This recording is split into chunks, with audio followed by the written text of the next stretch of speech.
Well, it's December the 4th, 2021, and as things have settled down, we've got our continuing resolution through, so we don't have the famed government shutdown. The key thing in the news right now, I guess, is this Ethan Crumbley school shooting incident and the charges against their parents, James and Jennifer Crumbley, up in Oakland County, Michigan. Not too familiar with the area, but it's north of Detroit. At any rate, we've all heard about this on the news, and it's a rather strange case here. What's been notable about it is the parents have now been charged with involuntary manslaughter, which is a little extreme, very unusual in a case like this. And and I think it does raise a certain Second Amendment issues, in my opinion, because after all, if you can't have a weapon ready for use in self-defense, then what use is actually having a weapon anyhow, and to some degree, if you see what I'm saying. But we'll attach that later, perhaps, in the video. But right now, I just want to kind of get into some of the details. And first of all, for a quick check, yes, the prosecutor is a Democrat. So, so you can probably figure out she's probably left-wing too.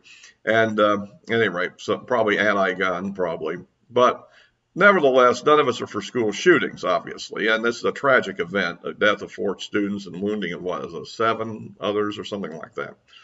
It's one of the, I guess with the death of one of the wounded, it's popped up on the count. These things are just terrible. But what gives the parents a little bit of vulnerability that they might not have had otherwise, it's appearing like from press reports that it wasn't a case where, the parents had the gun for home defense and the kids surreptitiously took it, where he was supposed to keep his hands off of, and instead, apparently the gun seems to have been sort of bought for the kid. The young boy, Ethan, of 15, were buying him a rather capable Sig Sauer, apparently a P2022 9mm pistol, which is kind of the cheaper version or alternative to the famous Sig Sauer P226, the handgun of SEALs and so forth.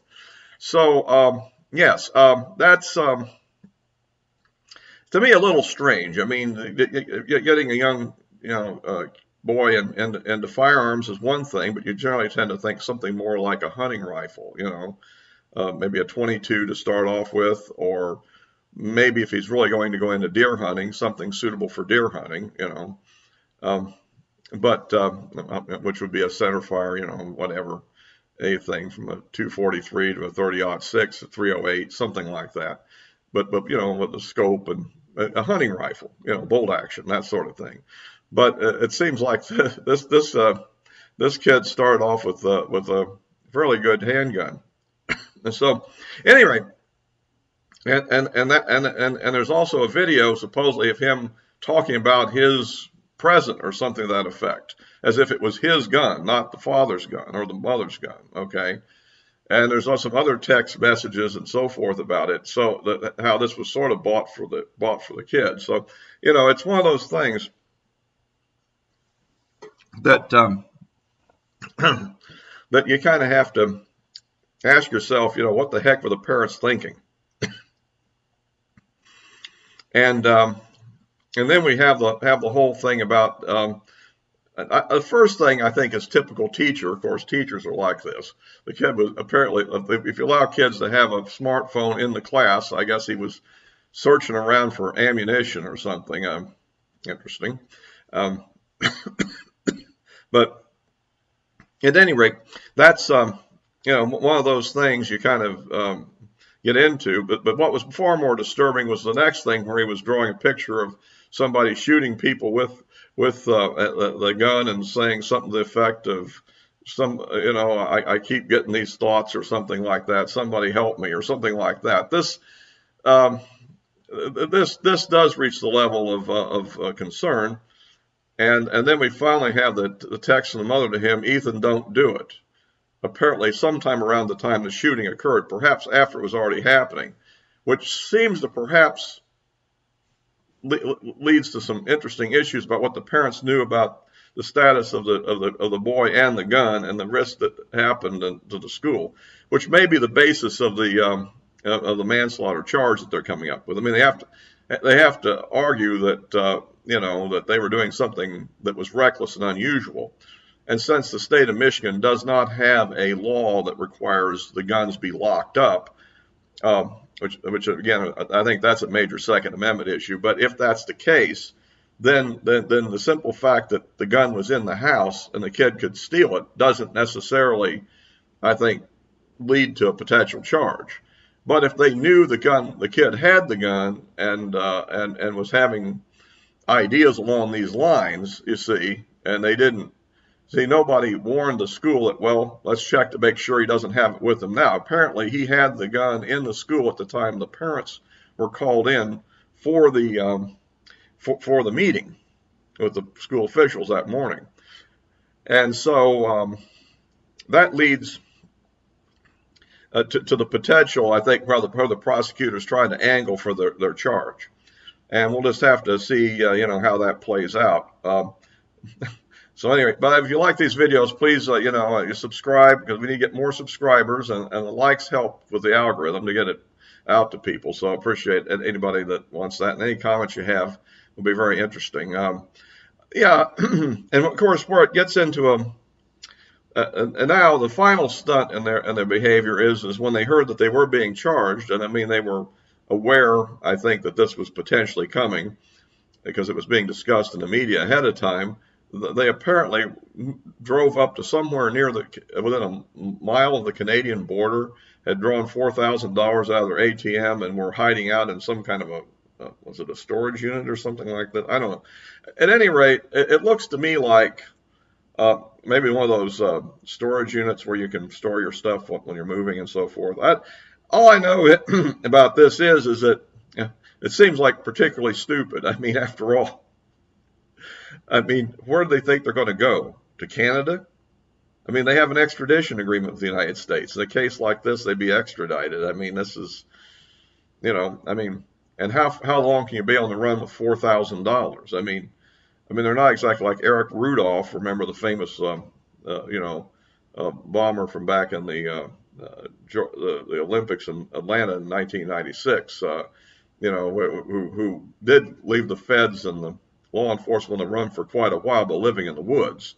But I don't get the feeling these people were really up to living in the woods. Maybe, I don't know. I don't know much about them and their skill sets, but to me, their legal skill set seems to be pretty diminished, because now that they've been, of course, easily arrested by law enforcement, which I say they had some law enforcement officer on this morning kind of crowing about it, something on the order of like they caught John Dillinger or the Bonnie and Clyde or something. And I'm like, oh well.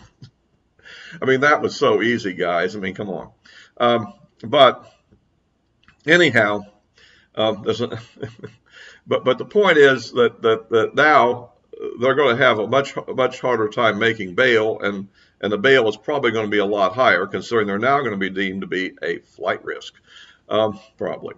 It seems to be the likely outcome here. And of course, if they've just stuck around and turned themselves in, who knows, they might have even got a very minimal bail or released on their own recognizance. But now I think there's going to be a bit more serious bail in question, because they're now considered a flight risk. So that kind of puts them on a different pedestal here.